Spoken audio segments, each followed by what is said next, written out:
અત્યારે તમે ભાઈઓ બધા છૂટથી શું કામ દાંત કાઢો છો? બૈરાઓ જુદા બેઠા જ એટલે. બાકી બાજુમાં પત્નીને બેહાડીને તાકાત છે તમે દાંત કાઢી શકો? જરાક કરો, હું બાકડા જરા. પણ મારી મર્યાદા છે. હું બેનની વાતો તો કાર્યક્રમમાં કરતો નથી. એનું કારણ નારી છે એ શક્તિ છે. મને અનુભવ છે. હજી બૈડો દુખે છે મારો. નારી શક્તિ છે. જૂનાગઢમાં જો અંબાજી ગિરનારની ટોચ ઉપર બેઠા છે, પાવાગઢમાં મહાકાળી ઉપર, ચોટીલામાં ચામુંડા ઉપર, હિમાલયમાં વૈષ્ણોદેવી ઉપર, માતાજી બધી ડુંગરા ઉપર ચડીને બેઠી. બાપા ભોયરામાં પાતાળેશ્વર મહાદેવ ને, ગુપ્તેશ્વર મહાદેવ ને, હાટકેશ્વર મહાદેવ ને, કડકેશ્વર મહાદેવ ને, લુખાપુરી બાપુ.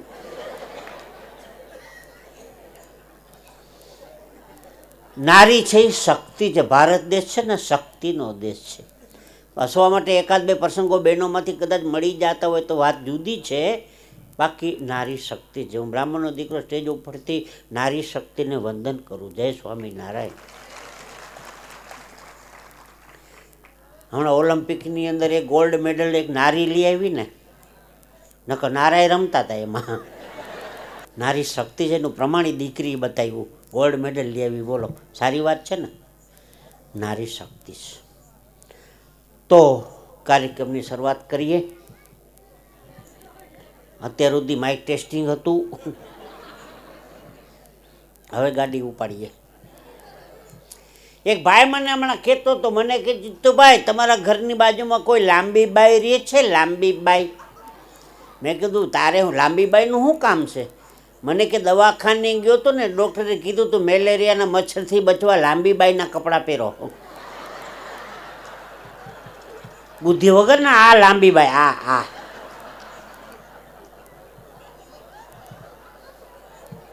ભાઈ ભાઈ એવી અઘરી આઈટમો ભટકાય છે. નવતમ સમય હું અહીંયા પ્રોગ્રામમાં આવતો હતો વડોદરા, તો મારી ગાડી ખાલી હતી, હું ડ્રાઈવર બે જ છીએ. એક મિત્ર મને કે મારે આવવું છે પ્રોગ્રામમાં, થોડેક અમદાવાદ સુધી મને લઈ જાઓ, અમદાવાદ આવવું છે. મેં કીધું બેસી જા પાછલી સીટમાં. પછી આમ તારાપુર ચોકડી બાજુ છે ને ડ્રાઈવર જન બહુ આવે. મને કે જીતુભાઈ અહીંયા ડાયા અર્જણની જમીન. હું આગળ ડાયા અર્જણની જમીન. ડાયા અર્જણ બહુ પૈસાવાળો લાગે. મેં ડાયા અર્જણ નથી, ડ્રાઈવરજન છે. એ ડ્રાઈવરજન ડાયા અર્જણ વાંચતો હતો, બુદ્ધિ વગરનો.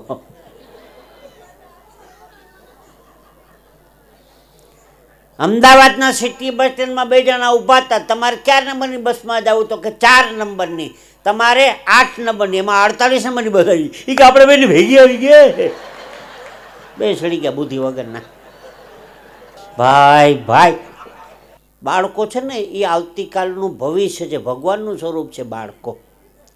બહારગામ જવા માટે તમે સૂટકેસ તૈયાર કરો. સૂટકેસમાં પહેલું કપડું મૂકો, સૂટકેસ ખોલો એટલે નીકળે છેલ્લું. કપડું મૂકેલું છે પહેલું, પછી નીકળશે છેલ્લું. બાળકો આવતીકાલનું ભવિષ્ય છે. કથા, કીર્તન, ભજન, સત્સંગ, દેવ, મંદિર, સારા કાર્યક્રમો બાળકોને લઈ જાઓ. ભલે તોફાન કરે, હુઈ જાય, ધીંગા મસ્તી કરે, દોડમ દોડી કરે, બધી છૂટ.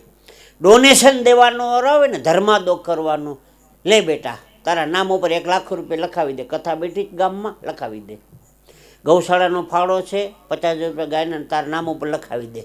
કારણ કે બાળપણની અંદર માવતર કોકદી દેતા શીખવાડ્યું હશે તો યુવાનીમાં કોકદી એને કામ આવશે. તમારે હવેલીના ઓછોમાં તમે લાખો રૂપિયાનું દાન કર્યું છે એનું કારણ તમારા બાપ દાદા તમને દેતા શીખવાડી ગયા છે. બાપ એટલા માટે તેને તમે દાન કરી શકો છો. બાળકો આવતીકાલનું ભવિષ્ય છે, ઓછા હોય તો. હમણાં એક બેન 3 બાળકો લઈ બસમાં ચડ્યા. 3 કંડક્ટર કે ટિકિટ, તો કે રાજકોટની આપો. છોકરાની ટિકિટ, બેન કે છોકરાની ટિકિટ છે નહીં લેવાની. કંડક્ટર કે બેન બાળકોની બસમાં ટિકિટ તો લેવી પડે ને. તો કે એક છોકરો 2.25 વર્ષનો છે, એક 2.5 વર્ષનો છે, એક 3.25 વર્ષનો, એની ટિકિટ લઉં. કંડક્ટર કે બેન હું સંસારી માણસ છું, અમને ખબર પડે. 2.5 ને 2.25 છોકરા ન હોય. બેન કે હું કામ ન હોય? લે એક મારો જ, એક મારા દેરનો જ, એક મારા જેઠનો જ, હાલ લે. ધરા ટિકિટ ન લીધી, ધરા ન લીધી. બૈરાઓની બુદ્ધિને તો ભગવાન ભોગે, ભગવાન. પણ હું બહેનોની વાતો કરતો નથી. શબ્દો પર ધ્યાન આપજો. એક ભાઈ મને હમણાં કહેતો હતો, જીતુભાઈ મારી પત્ની દેવી છે. હું તો પગે લાગ્યો. વચમાંથી બીજો ઊભો છે, મને કે મારી એ દેવી છે. કોક લેવા વાળું તો જોઈને.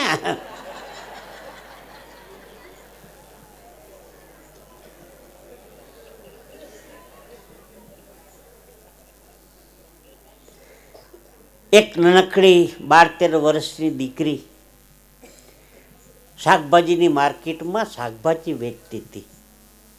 સ્વામીજી સરસ પ્રસંગ છે. 12-13 વર્ષની દીકરી માર્કેટમાં શાકભાજી વેચતી હતી. ત્યાંથી એક સંત નીકળ્યા. સંતે દીકરીને પૂછ્યું, દીકરી પાલક નથી?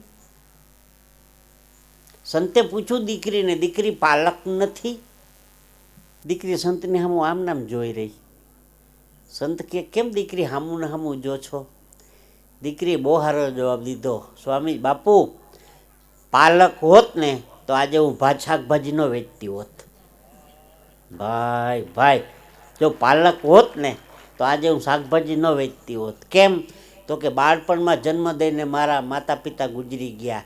જો પાલક હોત ને તો આજે હું શાકભાજી ન વેચતી હોત. સાહેબ, પ્રસંગોની મજા છે. જ્ઞાન સાથે ગમતની વાતો, થોડા સાહિત્યના પ્રસંગો લેશું અને થોડી હાસ્ય ખુશીની પ્રસંગો લઈને આપણે આનંદ કરવો છે. મારો મિત્ર હમણાં ઘડિયાળ લઈને આવ્યો. મેં કીધું ઘડિયાળ લીધી? મને કે હા. મેં કીધું કેટલાની? મને કે લીધી ત્યારે દુકાનવાળો નહોતો. કોકની બઠાવી એવું એમ નથી કહેતો. ઘડિયાળની વાત આવી એટલે એક વાત કરવાનું મન થાય. ઘડિયાળમાં ફૂલ નથી, કાંટા છે. ઘડિયાળમાં ફૂલ નથી, કાંટા છે. એટલે આપણે કોકને પૂછીએ કેટલા વાગ્યા. ભાઈ ભાઈ, સમજવા જેવું છે. 2-4 તાળી બદલ ધન્યવાદ. હું પાડવાનું નથી કહેતો, પાડીને ધન્યવાદ દઉં છું. એક કાર્યક્રમમાં એક જ ભાઈ તાળી પાડી હતી. મેં કીધું મારો આશિક લાગે છે. મને કે તમાકુ બનાવતો હતો. એ અઘરી આઈટમ હતી, તમાકુ વાળી.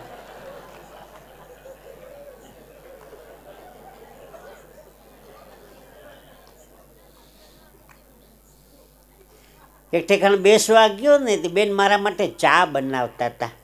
મારે પાણી પીવું હતું. મેં કીધું બેનને ડિસ્ટર્બ નથી કરવા, હાથે પાણી પી લઈ. ફ્રીજ ખોલીને પાણી પીવા ગયું. ફ્રીજમાં 3 છોકરા બેઠા હતા. મેં કીધું બેન ફ્રીજમાં છોકરા બેઠા? મને કે બગડે નહીં ને એટલે.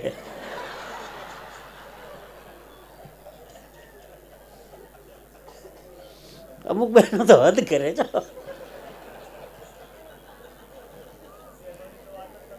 બહેનોની વાતો કરતો નથી. આજ તો છે ને આમ હું રડોદરામાં પહેલી વખત આવ્યો છું ને, આમ લાગે છે કે નહીં એક પરિવાર જેવું વાતાવરણ છે. એટલા માટે છૂટથી બે વાતો. દીકરી બાકી મારી મર્યાદા છે. પણ હવે કરેલા ભોગવો. યા દેવી સર્વભૂતેષુ સહન શક્તિ રૂપેણ સંસિદામ. બોલ ગણપતિ માત કી.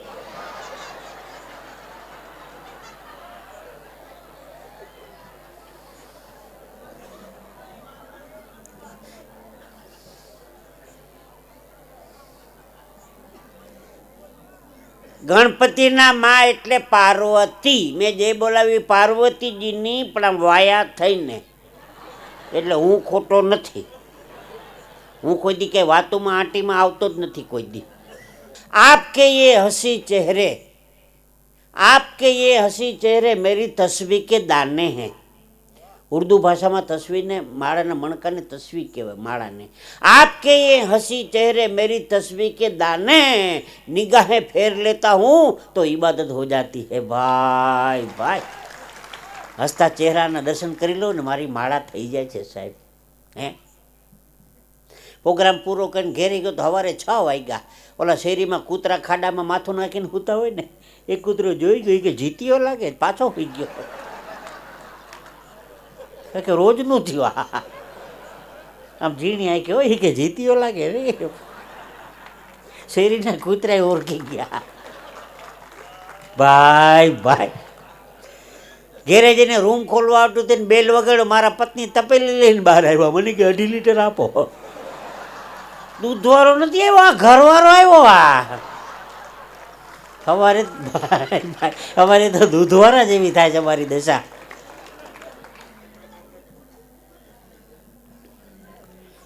પણ વાતનો આનંદ છે. પરિવારમાંથી જ અમે હાસ્યના પ્રસંગો લઈને આનંદ કરાવતા હોય છે. એક ભાઈ મને કહેતો હતો, મને કે જીતુભાઈ, પાન ખાવાથી પ્રેમ વધે, માવો ખાવાથી માન વધે, સિગારેટ પીવાથી સુંદરતા વધે, તમાકુ ખાવાથી તેજ વધે, બીડી પીવાથી બળ વધે, ગાંજો પીવાથી જ્ઞાન વધે, ચરસ પીવાથી ચમક વધે, દારૂ પીવાથી દોસ્તી વધે. મેં કીધું આ બધું ખાવા પીવાથી તારા બાપની વાહે કાંઈ ન વધે. દેવું વધે તારા બાપની વાહે જળકઢા. ભાઈ ભાઈ લગભગ તો રડોદરામાં કોઈને વ્યસન છે જ નહીં. પણ સ્વામીજી હોય તો કથા જ્યારે વિરામ લે ને છેલ્લે દિવસે ત્યારે ગોતી ગોતીને બધાને લાઈનમાં ઊભા રાખો અને બધેના હાથમાં પાણી મુકાવો. જે કાંઈ વ્યસન હોય ભગવાનના ચરણોમાં અર્પણ. પછી જીવન જીવવાની જે મજા આવે ને, જુઓ ભાઈ ભાઈ, આ આટલું છૂટથી હું વટથી શું કામ કહી શકું છું કે મને હોપારીના ખટકારના અવાજની સ્વામીજી હજી મને ખબર નથી. પાન બીડી માવો તમાકુ હોપારી દારૂ કોઈ વ્યસન મને અડે નહીં. શુદ્ધ બ્રાહ્મણ. આ છૂટથી સ્ટેજ ઉપરથી એટલે બોલી શકું છું વ્યસન માટે થઈને. હમણાં ખબર નહીં 4-5 બહેનો આમ નખ ઘસતા હતા. મેં કીધું શું કરો જ? મને કે નખ ઘસે તો વાળ વધે. વાળ વધે ને કાળા થાય. મેં કીધું કોણે કીધું? મને ખોલા રામજી દેવજી મહારાજે. મેં કહું રામજી દેવજી નહીં, રામદેવજી. ભેગું કર ભેગું કર.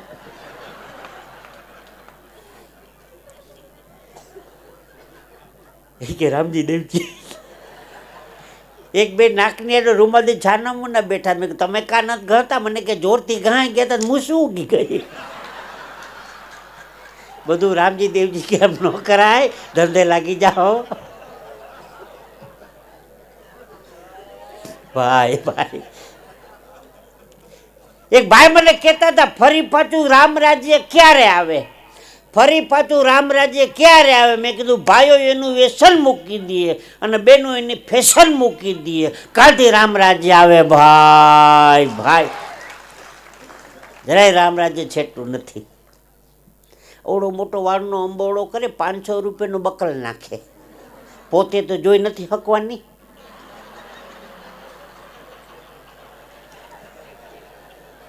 બીજી ગરીબ માણીની બાયુનો જીવ બારવા હાટો કરો ને. હા શું કહેજો, આજ તો બધું કહી દેવું, ભલે બીજી વાર બોલાવો કે ન બોલાવો, પણ મૂકું નહીં આજે હું. હજી તો આ શરૂઆત છે, આગળ વધો.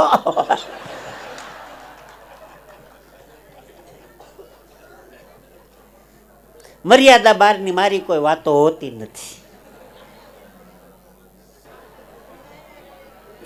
એક પરિવાર જેવું વાતાવરણ છે, એટલે કોઈ બંધબેસથી પાઘડી ન પહેરતા. મારો નિજાનંદ છે હાસ્યનો.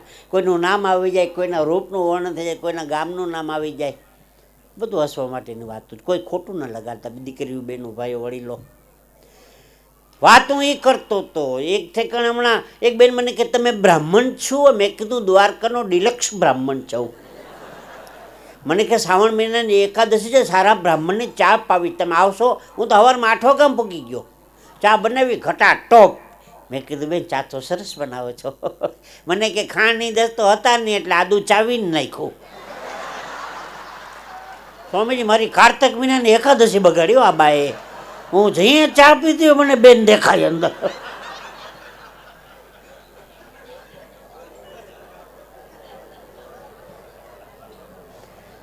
આજે હમણાં હું ચા પીવા ગયો તો એક બેને બહુ સારી ચા બનાવી હો ભાઈ. ક્યાં દીકરી ક્યાં છે? બહુ સારી ચા બનાવી. હું રાજી થયો ભાઈ, વાહ. હજી જાવાટાણે આવી એક ચા બનાવી દેજો બેન. બહુ રાજી થયો, વાહ. અમુક છે ને ધૂળનું ધાન કરીને ખાય ને અમુક ધાન હોય ને ધૂળ કરીને ખાય. આ કળા જ, આ રસોઈ એક જાતની કળા છે. એ બેનને ધન્યવાદ છે, બહુ સરસ ચા બનાવી, મજા આવી ગઈ. તો શબ્દો બધા સંતોએ ભોજન પ્રસાદી પણ પીરસીને બહુ રાજી કર્યો મને. 4 જણાના પૈસા 4 જગ્યાએ વપરાય. બ્રાહ્મણના પૈસા ભાણ વપરાય ખાવામાં. બ્રાહ્મણ જેટલું કોઈ જમીએ ન શકે ને કોઈ જમાડીએ ન શકે, તાકાત બહારની વાત છે. દ્વારકા આવીને 52 ગજની ધજા ચડાવો ભગવાનની, કે સિદ્ધપુરમાં આવીને બ્રાહ્મણની 84 કરો, હળવદમાં બ્રાહ્મણ જમાડો, જો કેટલા ખાય બ્રાહ્મણ, હું ખાય. 17 લાડવાનો તો મારો રેકોર્ડ છે. હા, હળવદમાં ઓલી હરીફાઈ થાય ને એમાં 1 નંબર મારો હતો 17 લાડવાનો. મારી આગળ એક 22 વારો હતો. મેં કીધું દુકાળમાં જન્મ હોય છે. 22 આટી ગયો બોલો. બ્રાહ્મણનું બધું ભાણામાં, કણબી લોકોનું આણામાં. દીકરીને કરિયાવર સારો આપે. કણવી પટેલ જેવો કરિયાવર કોઈ જ્ઞાતિમાં નથી થતો. બ્રાહ્મણનું બધું ભાણામાં, કણબી લોકોનું આણામાં, દરબારનું થાણામાં એકાદો કેસ હાલતો જ હોય. અને વાણિયાનું પાણામાં, નગરું દેરાસરમાં. 4 જણાના પૈસા 4 જગ્યાએ વપરાય. હું કોઈની ટીકાના રૂપમાં કોઈ વાત નથી કરતો. કોઈ જ્ઞાતિનું નામ આવી જાય તો માવતર ક્ષમા કરજો. બધી વાતો છે એ હસી ખુશીની વાતો છે. બીજી વાત, હમણાં એ ઓલા આ 500 ની 1000ની નોટો કેન્સલ થઈ ને, એ નરેન્દ્રભાઈ મોદીને એક વાતનો તો હું ધન્યવાદ આપું છું સ્ટેજ ઉપરથી. બહેનો પાસેથી જે કાળું નાણું નીકળ્યું છે, ઓલી ઓશિકાની ખોલમાં ભરાયા હતા ને ગાડલાની બેવડમાં ભરાયા હતા ને એ નીકળ્યા બધા. આપણે નકર કે ને 100 રૂપિયા લાવજો તો અમારી પાસે ક્યાં પૈસા હતા. અને અત્યારે તો જરાક બજારમાં નીકળીએ ને આપણે 1000 રૂપિયા જરાક બેંકમાં વટાવતા આવજો ને, હા ક્યાંથી નીકળ્યા કાળા નાણાં.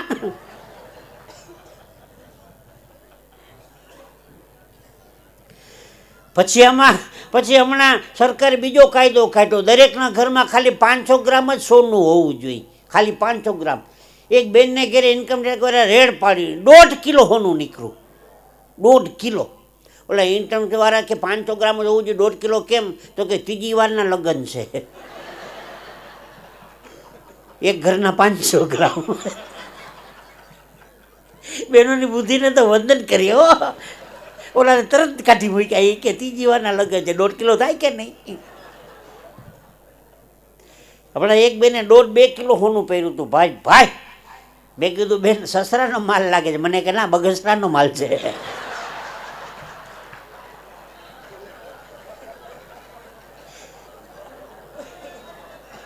ભાઈ બહેનોની બુદ્ધિને વંદન કરીએ. હમણાં એક ભાઈએ વીંટી ઘડાવી. કેવા વીંટી? પણ મોટો વીંટો હતો 5 તોલાનો. તે જમણવારમાં હાલો છે ને, અહીંયા શ્રીખંડ આપો, અહીંયા દાળ ભાત આપજો, અહીંયા પાપડ આપજો, વીંટી દેખાડતો જાય. એમાં બહેનોની લાઈનમાં પીરસવા ગયો. બહેનો બહુ સુખી સંપન્ન હતા રડોદરાના. 5-5 તોલાના હોનાના લોકેટ બનાવ્યા હતા, પહોંચા. તે બહેનોની લાઈનમાં ગયો. બેનને શ્રીખંડ આપે. બેન કે મરી ગયો, વીંટી દેખાડે. ઓલા બેન કે મારે નથી ખાવું. તું વીંટી દેખાડતો પોચો દેખાડો લે. એ બહેનો તો હદ કરે છે, હદ કરે. મારે નથી ખાવી કે. ભાઈ જય હો, જય હો.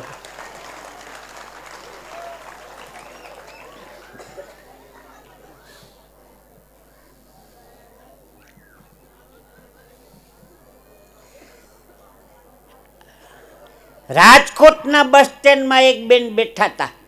રાજકોટના બસ સ્ટેન્ડના બેનો શાંતિથી સાંભળો. રાજકોટના બસ સ્ટેન્ડના બાકડા ઉપર એક બેન બેઠા હતા. ત્યાંથી એ ગઠિયું નીકળ્યો. બેનના ગળામાંથી હોનો ચેન ખેંચીને ભાગ્યો. બેન કે ખોટો છે, ખોટો છે, ખોટો છે. ઓલા ગઠિયા હોનો ચેન પાછો બેનના ખોરામાં ઘા કર્યો. બેન કે સાચો છે. એલા કેવી બુદ્ધિ આપી.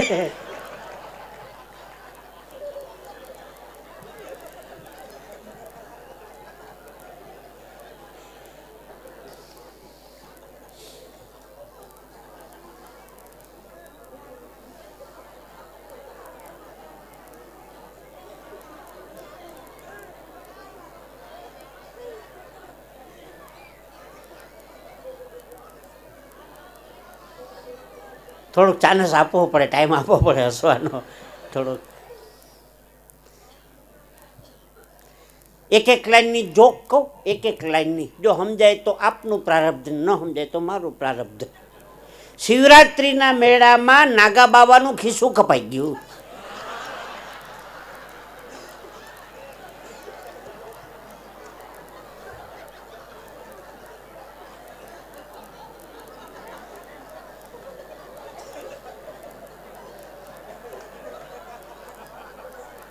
ના સમજણ તો છે હો, વાત પકડાઈ તો ગઈ પાકી. આ એક એક લાઈનની જોક. એક ડોશીમાં બાળપણમાં ગુજરી ગયા.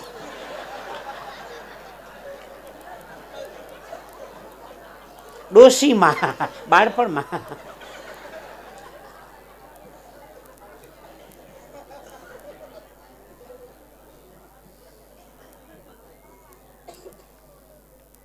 એક એક લાઈનની જોક.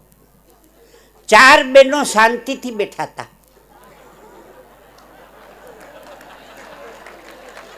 આખી દુનિયામાં આની જેવો જોક હોય કોઈ દી ક્યાંય હોય? ચાર બહેનો